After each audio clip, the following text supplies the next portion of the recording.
없다고 합니다. 혹시 이 불이 뭔지 아십니까? 네, 아무리 홍수가 난다 할지라도 이 불을 절대로 끄지 못한다고 합니다. 이 대단한 능력을 가지고 싶어도, 그죠? 심지어는 삼성 기업이 가진 얼마나 재산이 되는지 모르지만 그 돈으로, 그죠? 이렇게 내어놓는다 할지라도 가지고 싶어도 이 능력을 절대로 가질 수 없다고 합니다. 이 불이 뭔지 아세요? 그래서 혹시 이게 너무나 큰 능력이니까 가진 사람에게 예를 들면 김영숙 권사님이 가졌는데, 그죠? 내가 수천억을 줄 테니까 파세요. 혹시 팔 수 있다고 해서 팔게 되면 뉴스거리가 되어서 어떻게 이런 일을 할 수 있냐, 온 세상 사람들이 비난하게 될 것이라고 합니다. 이런 말 들어본 적 있습니까? 네, 오늘 처음 듣죠? 사실은 성경에 있는 내용입니다. 우리 아가서 8장 7절 말씀 한번 찾아보겠습니다. 아가서 8장 7절 말씀 자막에도 있지만 여러분 특별히 성경책을 한번 찾아보시면 좋겠는데요. 왜냐하면 그 앞 본문에 함께 살펴보고자 합니다. 오늘 본문과 관련된 내용이 나타나는데 아가서 8장 7절 말씀 찾아보시면 좋겠고 혹시 앞으로 보셔도 좋겠습니다. 아가서 8장 7절 말씀 우리 같이 한번 읽어볼까요? 구약 성경 966면에 있는데, 그렇죠? 구약 성경 966면에 같이 읽겠습니다. 시작. 많은 물도 이 사랑을 끄지 못하겠고 홍수라도 삼키지 못하나니 사람이 그의 온 가산을 다 주고 사랑과 바꾸려 할지라도 오히려 멸시를 받으리라. 그렇죠? 사랑의 위력을 불로 표현했습니다. 바로 정답이 뭡니까? 사랑이었죠. 그죠? 이 사랑의 불은 물로도 끄지 못한다고 말합니다. 그리고 이 물도 그냥 물, 물론 대형 화재가 나면 소방수들이 몇 시간을 들여서 불을 끄려고 노력하는데 불이 잘 꺼지지 않습니다. 그런데 그 정도의 물이 아니라고 홍수가 나더라도 이 사랑의 불은 절대로 꺼지지 않는다. 그래서 그 사랑을, 이 위력을 알고 누군가 값을 주고 만약 살려고 한다면 만약 파는 사람들은 정말 세상의 뉴스거리가 될 것이다 라고 오늘 이 본문에 얘기하지 않습니까? 근데 왜 사랑을 특별히 불로 얘기를 했냐면 바로 그 앞 본문에 있는 6절 말씀 때문입니다. 사랑을 불로 이렇게 이 위력을 불로 표현할 수밖에 없었던 것은 바로 그 앞 본문에 있는 사랑에 견줄 수 있는, 그죠? 한 능력, 그 위력이 물론 부정적인 것이지만 그 부정적인 능력을 불로 표현했기 때문에 그것을 대조시키기 위해서 오늘 사랑을 불로 표현한 것이죠. 바로 뭡니까? 6절 말씀에 보면 뭐죠? 질투, 그렇죠? 질투를 불로 표현했습니다. 이 질투의 위력이 어느 정도냐면 영원히 꺼지지 않는 불이 뭡니까? 지옥불이죠, 그렇죠?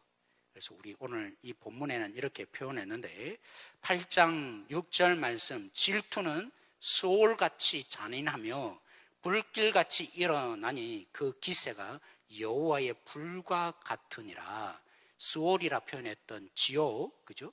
지옥불은 절대로 꺼지는 법이 없습니다. 얼마나 위력이 강한지, 그죠? 그래서 오늘 질투가 무엇으로 비유되어 있습니까? 절대로 꺼지지 않는 그런 위력적인 사람을 정말 고통 속에 삼키는 불과 같은 능력을 발휘한다라고 아가서에 이 사랑과 대조하기 위해서 일부러 그 반대적인 질투 얘기를 오늘 해 놓았던 것이죠. 그래서 다른 본문에 잠언서에 보면 심지어 이렇게 말합니다. 이 질투가 어느 정도로 사람을 힘들게 하느냐면 뼈를, 그죠? 썩게 만든다라고 솔로몬이 고백할 정도였습니다. 여러분 성경의 인물 보면 종종 그런 인물들이 나타납니다. 질투의 화신 중에 여러분 누가 제일 먼저 생각나야 하죠? 가인이죠, 그죠? 이 가인 형이 같이 제사를 드렸는데 물론 창세기에는 제물에 대해서 전혀 평가가 없습니다. 히브리서에는 믿음으로 드렸다 이렇게 믿음의 관점으로 얘기하지만 창세기 본문 자체를 보면 제물 자체가 문제가 있었다라고 라고 전혀 얘기를 하지 않죠. 아무튼 형이 보는 입장에서 보면 아벨의 제사를 받고 응답하신 것에 뭘 느꼈어요? 질투를 느꼈습니다. 근데 이 질투가 뭐와 같다고요? 지옥불과 같이 꺼지지 않는 거라고. 그래서 하나님이 이 질투하는 가인에게 하나님이 찾아오셨잖아요. 그리고 말씀하셨잖아요. 지금 너의 이 죄가 마치 맹수처럼, 그죠? 웅크리고 뒤에 기다려서 삼키려는 그 맹수와 같으니까 너가 빨리 이것을 이겨라. 하나님이 말씀하지만 직접 찾아와서 말씀함에도 불구하고 질투가 뭐와 같다고요? 꺼지지 않는 지옥불과 같은 그 능력이 있으니까 하나님이 직접 말씀하셨음에도 불구하고 결국 죽이죠. 그죠? 아벨을 죽이는 가인의 모습이 나타납니다. 그리고 두 번째로 얘기하고 싶은 사람이 누구냐면 요셉의 형들 있지 않습니까? 물론 특별 대우를 아버지로부터, 그죠? 야곱이 요셉을 했습니다. 10명의 이 형들이 채색 옷을 입고 특별 대우를 받는 이 요셉을 보면서 질투가 일어나기 시작했죠. 그래서 형들은 처음에 한편으로는 꿈을 꾸니까 놀렸죠. 꿈쟁이라고, 그죠? 그런데 거기에 멈추지 않았습니다. 다시 말하면 놀렸다는 말은 경쟁 상대 정도로 여겼던 이 요셉의 형들이었는데 지옥불처럼 꺼지지 않는 질투가 능력 속에 발휘하니까 결국 놀리는 정도, 경쟁 상대 정도로 여기지 않고 어떻게 했던가요? 결국에는 자기 동생을 죽이려고 했죠. 사실은 죽였던 거죠. 구덩이에 빠뜨려서 언제 죽나 방치하는 일을 하다가 결국에는, 그죠? 애굽으로 팔아 넘기는 일. 그래서 그의 아버지 야곱의 평생 동안 사실은 죽은 줄 알고, 물론 거짓말해서 맹수가 죽였다라는 이 일까지 그들이 하게 된 가장 중요한 동기가 무엇입니까? 질투였던 것이죠. 그래서 아버지가 사실은, 그죠? 요셉을 만나기 전까지 평생 동안 자신의 자식을 잃어버린 가슴에 아들을 묻고 사는 그런 일이 발생했던 것이죠. 참 부끄럽지만 저도 이 말씀을 준비하면서 생각을 해보았습니다. 1년 전에 쯤이었다고 생각을 하는데 제 아내 처영이 이제 이렇게 시아버님이 돌아가셔서 저희가 문상을 갔습니다. 근데 거기에 이렇게 인도하시는 목사님이 노회장을 하신 분이셨는데 우리 조 목사님과, 그죠? 동기분이셨더라고요. 그래서 우리 교회도 잘 알고 계셨습니다. 왜냐하면 조 목사님과 친근이 있으니까 우리 교회가 어떤 교회인지, 그죠? 아셔서 뭐 이런저런 얘기를 하다가 그 얘기를 턱 해주는데 제가 굉장히 마음에 안정감을 얻고 위로를 얻게 되었어요.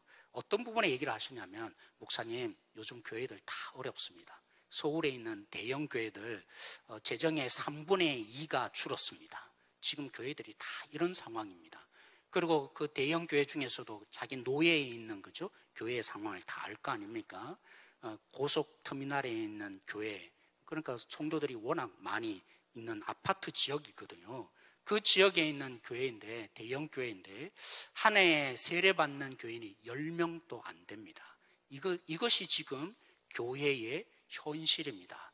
그 말에 제가 위로가 되고 안도감을 느끼는 제 자신. 그때는 저는 잘 몰랐습니다. 내가 왜 이것으로 위로받을까? 안도감을 느낄까? 근데 최근에 제가 한 2주 전쯤에 어떤 일이 있었냐면, 월요일 날 쉬고 있는데 제가 잘 같이 사역했던 동기 목사님들, 부목사 생활하면서, 그죠? 가장 친했던 목사님들 늘 자주 만나는데 그 목사님들 가운데 이렇게 밴드를 이렇게 하고 있었는데 그 밴드에 글이 하나 올라왔습니다.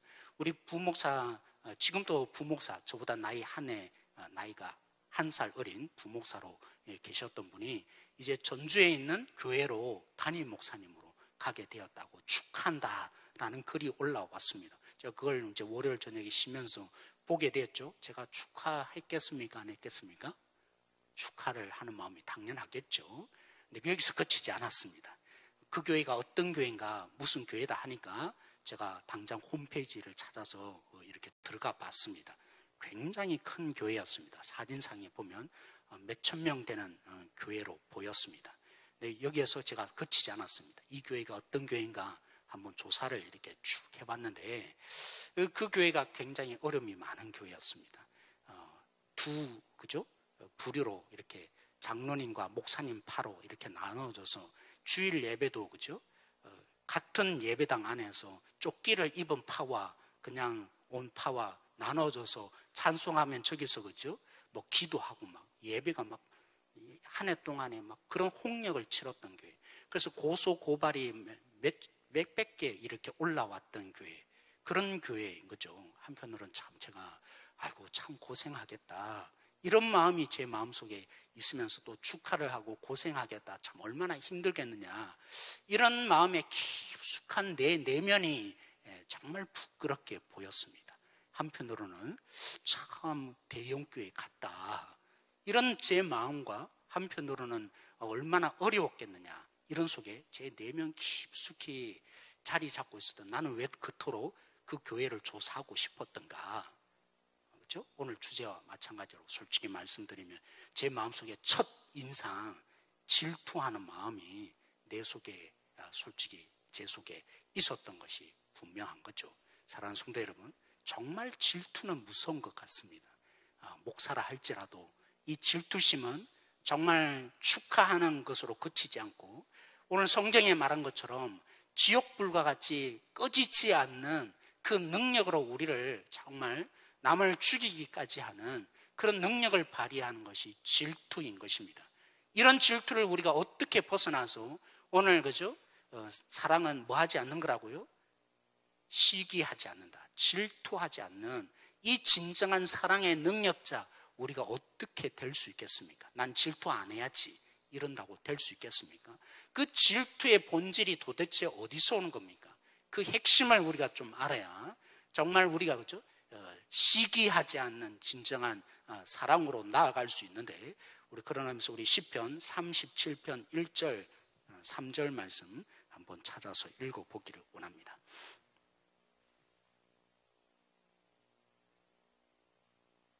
우리 자막에 있죠. 네, 우리 시편 37편 1, 2절이 있고 3절이 있지만 1절, 2절이 거의 같은 의미로 기록되어 있어서 우리 1절만 먼저 한번 같이 읽어보도록 하겠습니다. 시작. 악을 행하는 때문에 불평하지 말며 불의를 행하는 자들을 시기하지 말지어다. 3절 말씀 제가 읽습니다. 여호와를 의뢰하고 선을 행하라. 땅에 머무는 동안에 그의 성실을 먹을 것을 거리로 삼을지어다. 여러분 그렇죠? 오늘 윗부분에 불의를 행하는 자들, 악을 행하는 자를 뭐 하지 말라고요? 부러워하지 말라. 그들을 시기하지 말라라고 말하는데 그러지 말라고 하면서 주시는 대안이 뭡니까? 여호와를 뭐 하라고요? 의뢰하라. 하나님을 믿어라. 신뢰해라. 그렇습니다. 하나님을 의뢰하지 않으니까 하나님을 신뢰하지 않으니까 남의 가진 떡이 더 커 보이는 것이죠. 하나님이 우리 속에 어떻게 역사하시고 하나님이 우리 속에 어떻게 채워주시는지 그 하나님이 왜 우리 속에 복으로 존재하셔서 그 모든 것이 우리 속에 있는지 그 하나님을 의뢰하고 신뢰하지 않으니까 자꾸만 저 사람들이 더 커 보이고 나는 못나 보이고 그렇죠? 사실 그렇습니다. 우리는 어쩔 수 없습니다. 아담의 후손이어서 아담이 선악을 알게 하는 나무 열매를 따먹은 이후에 우리는 전공 분야가 된 것이 있습니다. 뭐라고요? 선악을 분별하는 판단. 원래는 우리가 그럴 필요가 없었습니다. 누군가를 평가하고 누군가를 비교하고 그래서 결국에는 비교하고 평가하니까 당연히 뭐가 일어나겠어요? 시기심이 우리는 어쩔 수 없이 발동하는 자일 수밖에 없는 것 같습니다. 이런 우리에게 이것을 극복할 수 있는 유일한 길은 무엇입니까? 하나님을 의뢰하는 것이라고 오늘 성경 말씀은 얘기합니다. 그렇죠? 가인이 하나님을 진짜 믿었다면 그래 내 제사가 응답되지 않는 거 이 나의 동생 아벨을 통해서 하나님이 온 땅 가운데 나의 아버지가 이 땅 가운데 그죠? 결국에는 결과로 내놓았던 죽음이 지배하는 이 땅 결국 하나님이 아벨을 통해서 역사하셔서 회복하시는구나.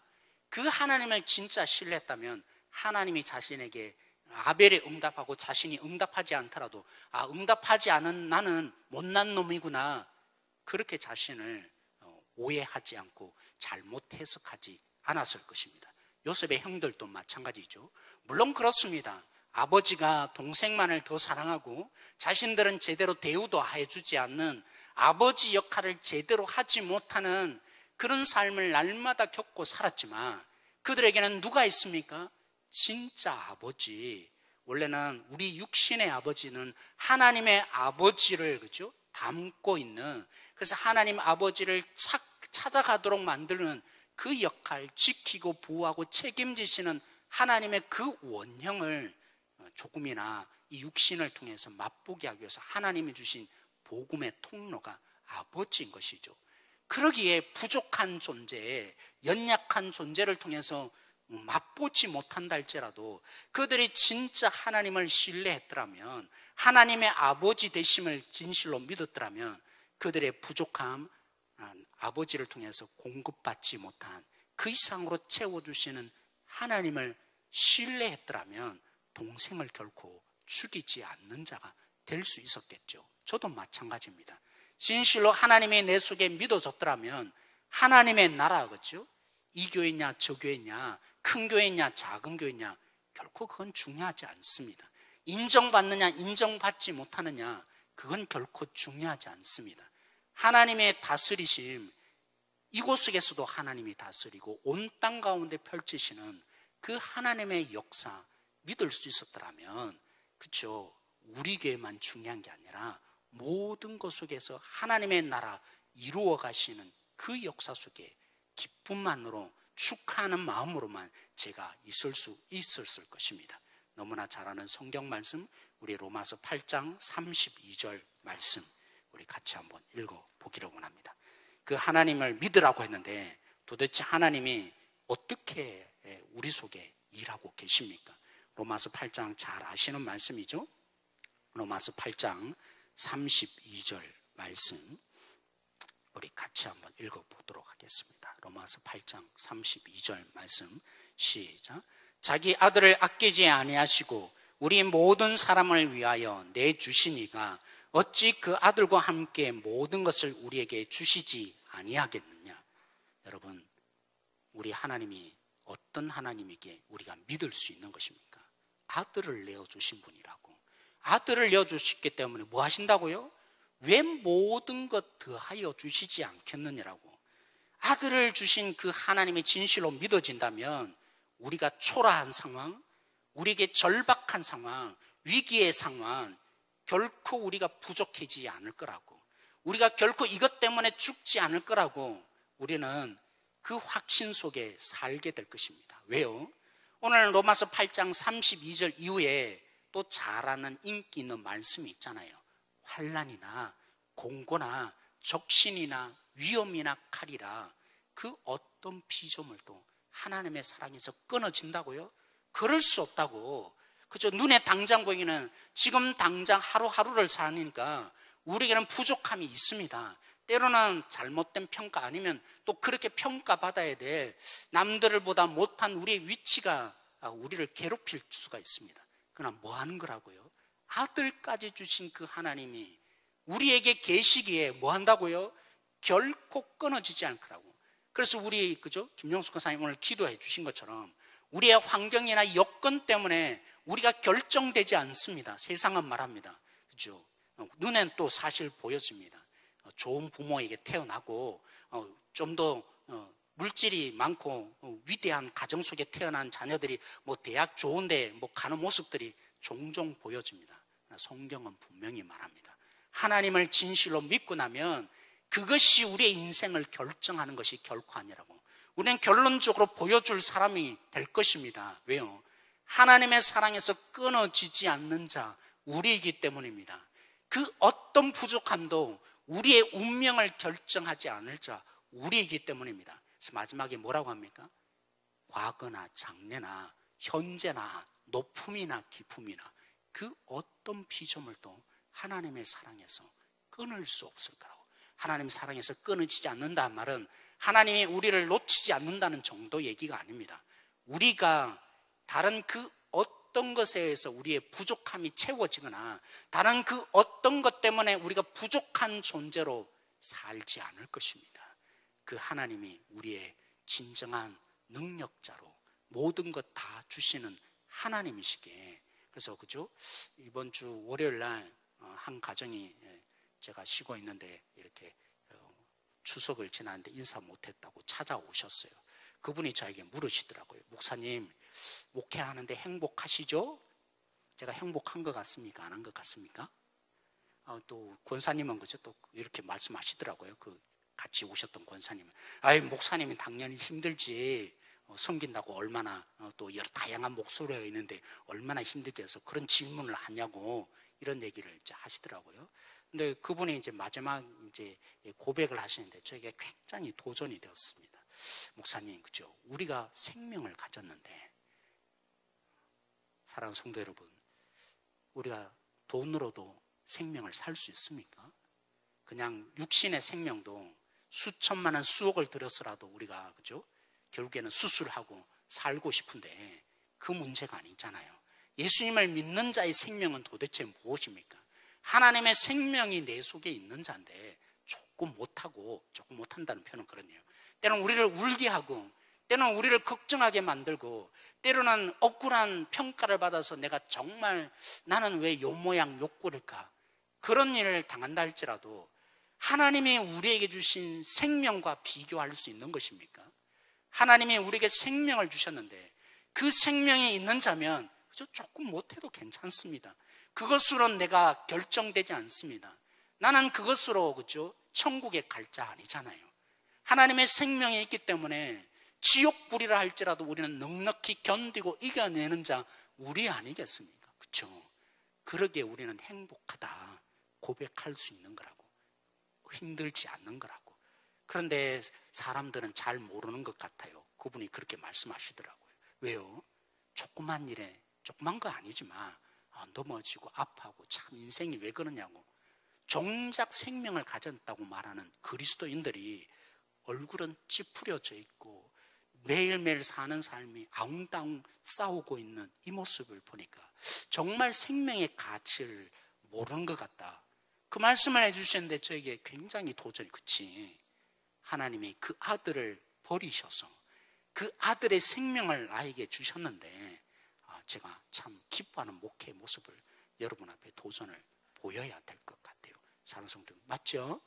우리 모두가 그런 자인 줄 믿습니다. 사랑하는 성도 여러분, 하나님의 주신 이 진정한 가치, 그 아들의 피의 가격이 매겨진 우리라는 존재, 세상은 다른 걸 자꾸 보여주고 우리를 질투하게 만들고 시기하게 만들고, 왜요? 부족해 보이니까, 나에게는 없는 것 같으니까. 로마서 1장에 말씀하고 있잖아요. 하나님을 감사하지도 않고 하나님을 영광 돌리지 않는 이 죄성 속에 살아가는 인간이 결국 뭐 하든가요? 질서가 잘못되는 정도가 아니라 남의 것을 빼앗고 거짓말하고 도둑질하고, 왜요?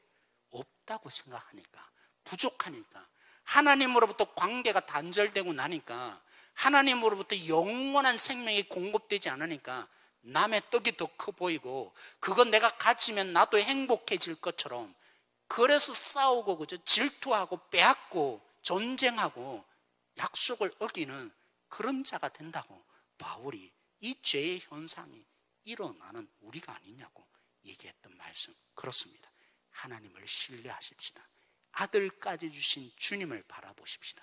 그 주님이 무엇을 내어주시고 그 하나님의 생명이 우리 속에 어떻게 있는지 아들까지 내어주신 하나님을 신뢰함으로, 그죠? 끌 수 없는 지옥불이 꺼져지는 이 질투가 우리 속에 멸망하여지는, 우리 속에 진정한 질투가 없는 사랑의 사도 한 사람 한 사람 되어지는 우리 모두가 되어지길 소망합니다.